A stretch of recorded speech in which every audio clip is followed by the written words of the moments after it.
If you're betting on sports and your bank account just keeps going up, then down, then up, then down again, then this video is for you. Most people don't lose at sports betting because they don't know sports. They lose because they don't know how to bet. Today I'm breaking down how profitable sports bettors actually think, actually bet, and actually stay profitable long term.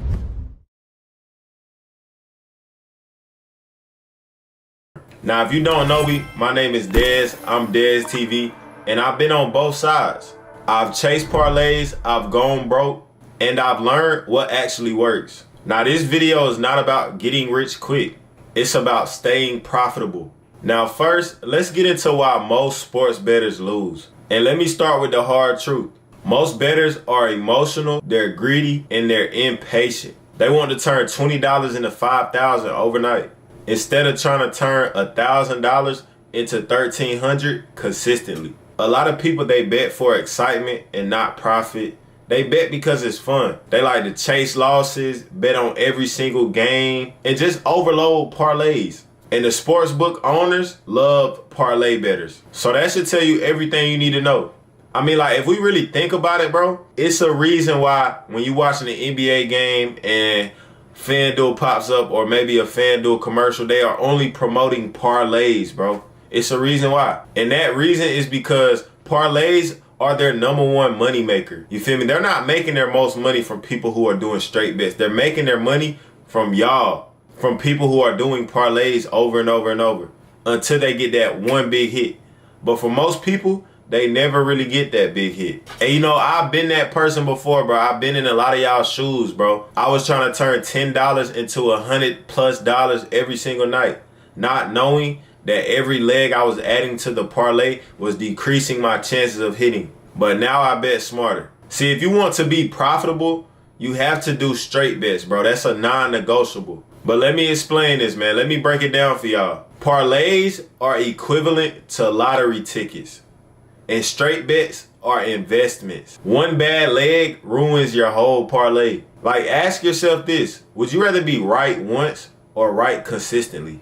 Let me put it to you like this. If you go 60% on straight bets, so if you win 6 out of 10 straight bets, you're still making money. But if you go 60% on parlays, then 9 times out of 10, bro, you're still losing. You're not gaining nothing. Parlays should be for fun, but this shouldn't be your #1 method to grow your bankroll.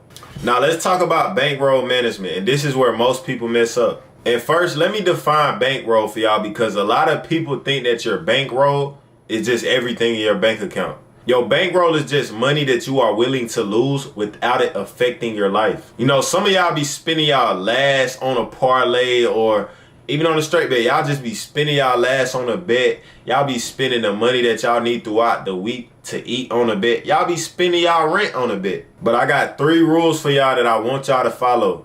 #1 is to never bet your rent money. #2 is to never bet scared. And #3 is never bet to get back. Most profitable bettors risk 1 to 5% of their bankroll per bet. So let's say, for example, if your bankroll is $1,000, meaning you got $1,000 put to the side that you can afford to lose.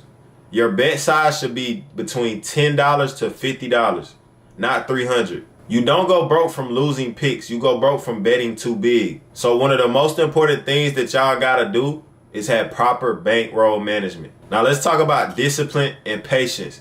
And this is one of the hardest things about sports betting. Now here are some key discipline rules. You don't want to do no chasing. Don't lose and then have this mindset, oh, I gotta get this back, I'm finna revenge bet. No, you don't want to do that. That's the #1 bankroll killer. No live betting emotionally. Let's say the Miami Heat are playing the Lakers, right? And you on Lakers money line and you see that the Lakers down 25 in the second quarter. Bro, don't just go and bet on the Miami Heat just because you see the Lakers not winning right now, bro. That's emotionally betting. Sometimes you gotta just take your L and get back to the drawing board. I'm telling y'all, bro. I done been through all of this. I done went broke off of this, bro. Literally, bro. So y'all make sure y'all listen to me. And no betting just because games are on. Sometimes it's okay to just chill and take a break. And most importantly, no forcing plays. If there's no edge, then don't bet. Sometimes the best bet is no bet. Literally. I know a lot of y'all done had those days where y'all looked at the board and y'all just like, damn, bro, I can't really decide what to bet on. It's not too many games. It's like 2 NBA games. Or it's been a Monday and it's been 1 NFL game. And y'all just forced to bet just because y'all just felt like, okay, I got to make some money, bro. Like, I done paid my car insurance. I just did this. I got to make that back. Bro, I'm telling y'all, days like that, y'all just got to chill, bro. Learn how to take breaks. Learn how to not bet, bro. Because that builds discipline. And a lot of y'all got to learn how not to be greedy. Greed is the #1 silent bankroll killer. And what I mean by greed is like, you'll win a bet and then feel like you got to bet again. You got to learn how to take your wins and go on about your day, bro. It's always another day. The most profitable bettors, bro, they probably take like 1 to 3 plays a day and they straight bet. So that's not really a lot, but me personally, bro, I like to do 1 to 2 plays max. And if I feel good about a third play, then I'll drop another play for my chat. But I don't really like to force bets. You know, the goal is to profit. So if you put a bet in and you win on that first play, what are you really betting for after that? Like, yeah, it could be a lot of games going on. You're looking at it as more opportunity to win, but that's also more opportunity to lose. So you never want to get greedy with this shit, bro. And another way that some of y'all get greedy is, okay, you'll tell yourself, I'm a straight bet, but y'all be turning these straight bets into parlays. You know, and I get it. I honestly get it. You know, with a straight bet, you might put $50 on it to only win like $27. But if you turn it into a 4-leg parlay, it might be 50 to win 400. Sometimes a band. Like, I get it. But y'all gotta realize, bro, the more legs you add, the least likely you are to win, bro. That's why it's best to just straight bet. Think about it like this, right? Let's say y'all got 3 picks that y'all like for the day, and you put them all on a parlay, right? If one of those don't hit, you don't profit for the day. And then you're more likely to chase L's. Versus if you would have just did 3 straight bets and 2 of them hit and 1 don't, you profit for the day regardless. Profit is profit at the end of the day. $50 wins add up way faster than 1 miracle parlay that's never gonna hit. Some of y'all be trying to change y'all life overnight, bro. It's a grind, bro. And even if y'all do get that 1 miracle win, y'all probably gonna just blow the money on parlays. So just stack your bread up, bro. Brick by brick, bro. Win by win, bro. If you know that you could be more consistent if you straight bet, then why do parlays? We got to make sure we moving smart. Sports betting is not about today. It's about the next 6 months. And every sports bettor is going to take losses, bro. Even the best bettors go on cold streaks. But if you have a strategy that works and you can win consistently and go on runs, one bad night is not going to matter. And this is another thing that I want to tell y'all, bro. This is something that I had to start doing recently, bro. But y'all want to track your bets. If you're not tracking your bets, you're just gambling blindly. Because you want to know where your money is going. You need to track your wins and your losses, your unit size, the sports that you're best at, and your bet types. Numbers don't lie, but your memory does. Remember that. That's free game right there. This is something that I recently done started doing, bro, and I've already seen improvement in my betting. I actually run a sports betting group chat. It's called imdesTV Bets, and I don't do nothing but straight bets. Now, I might do a parlay here and there, but it's really just for fun. Like, I'm not really looking to flip $200 to a band off of parlays. Like, I'd rather just build it up brick by brick with straight bets. But lately, I've been tracking my wins and my losses. I'm going to put up my little notes right here. I got it in my notes in my phone. But every time I send a play in the chat, I'll put it in my notes, and at the end of the night, I'll go back and see if it hit or if it didn't, and I'll put a green check mark or a red X. And since I've been doing this, bro, since I started straight betting in general, bro, I'm 7-2 right now, and I'm 3-0 on my last 3 plays. So we on a little streak right now. You know, I'm looking to heat up a little bit. Christmas is today, too. It's about 5 NBA games, 3 NFL games, so we finna go crazy today, hopefully. But one thing I've learned since tracking my bets is that it just holds me accountable. And the reason why I say that is because, okay, I usually tell myself I'm doing no more than 3 plays a day. So with me just tracking my bets, it shows me how much I'm really winning and how much I'm really losing. So I'm least likely to just go against my structure, bro. Because at the end of the day, you want to make sure you have structure. Betting with no structure is literally gambling. And some of y'all probably like, man, we gambling anyway, bro. This whole thing is a gamble, bro. I'm telling you, bro, if you bet with a strategy, it's not gambling. I put in a lot of hours and research behind this shit. And I literally have proof that my strategy works. Like I told y'all, bro, numbers don't lie, bro. And one more piece of advice that I'm gonna leave y'all with, bro, is when betting, you always wanna find an edge, bro. Y'all wanna look and see where the sports books are undervaluing certain things and then take advantage of that. Now, I'm not saying, bro, like just go bet on every team that's plus 100 odds to win, plus 200, 300, 400. No, I'm not saying that. But like, if you know that this team is undervalued in this situation, like let's say the Spurs is playing the Lakers, right? And the Lakers is predicted to win. And let's say their odds to win is like minus 300 and the Spurs is plus 250. But the spread is at 10.5.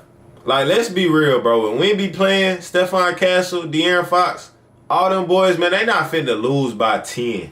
So in this situation, I would take probably the Spurs like plus 6.5 versus taking Lakers money line. Like, that's an example right there, bro. Like, you gotta go with your gut, bro. Like, yeah, you wanna bet with a strategy, but you also gotta like just go with what you know sometimes. So y'all always wanna make sure that y'all look for an edge. And also, bro, when it comes to money lines, bro, try to take money lines as least as possible, bro.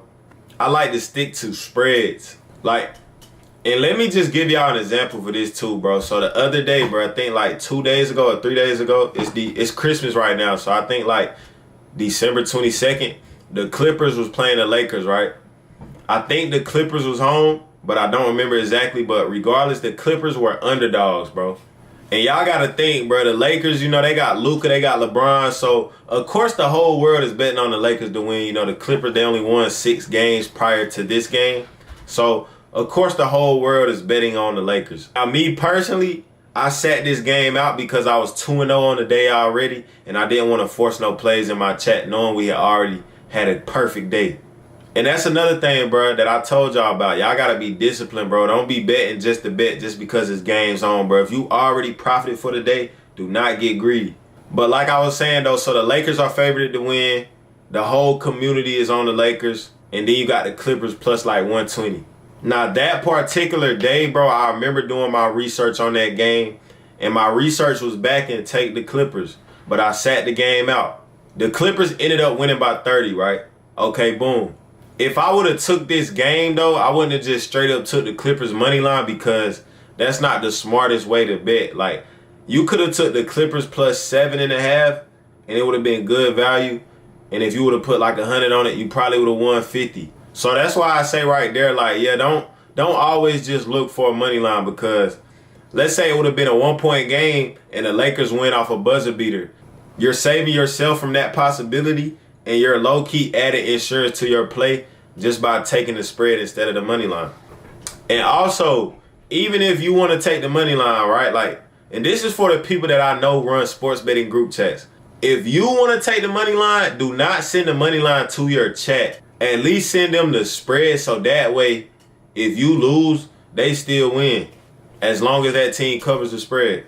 Now, if I could give y'all one piece of advice that really changed just my sports betting journey overall and really done made me a profitable sports bettor, it would be to bet boring. And what I mean by this is, okay, yeah, I know parlays is fun, like, you feel me, just the dopamine effect that you get of 3 of your bets cashing on the parlay and you got 6 more left to go. Like, I know that's fun. It makes watching the games fun. But boring bettors are the ones that's actually making money. The bettors that's disciplined enough to just take one bet and miss out on the fun, those are the ones that's actually profitable long term. Excited bettors and bettors that's just out here trying to have fun are the ones that's making these sports books rich. But yeah, man, so that's all I got for y'all today, man. Hopefully y'all was listening. If this video helped you, leave a like and subscribe. And if you want to see how I personally approach betting day to day and you want to start winning off of my plays, man, y'all hit the link in my description and join my sports betting group chat. And remember, discipline beats luck every time. But that's all I got for y'all today, man. I'm imdesTV, the best TV, and we out.